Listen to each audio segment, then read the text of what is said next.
In today's video, I'm going to teach you 5 quick ways to open Microsoft Copilot. By the end, you'll know the fastest options and when to use each one so you can jump into Copilot without breaking your flow. Let's start with speed. The quickest way is the keyboard shortcut. Press the Windows key and C together. That combo opens Copilot instantly. On some newer keyboards, you might also see a dedicated Copilot key. A single tap launches it just as fast. If nothing happens, don't worry. Make sure your Windows is up to date and that Copilot is available in your region. A quick restart can also help if the shortcut hasn't responded since a recent update. If you prefer the mouse, look for the Copilot icon pinned to your taskbar. It's typically a blue and white circle. One click launches the app, and it's great for those moments when your hands are already on the trackpad or mouse. If you don't see the icon now, that's okay. We'll cover how to get the standalone app in a moment. Hands-free, more your style. When the Hey Copilot feature is enabled in Copilot settings, you can simply say Hey Copilot to activate it using your voice.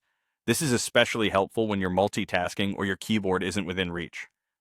For the best experience, make sure your microphone is working and allowed in Windows privacy settings, and be mindful of background noise so Copilot hears you clearly. If the taskbar icon isn't visible or you want a dedicated window for Copilot, download the standalone Microsoft Copilot app from the Microsoft Store. It's free, and installation only takes a moment. Once it's installed, you'll have a proper app you can launch like any other, and the icon should appear on your taskbar for quick access.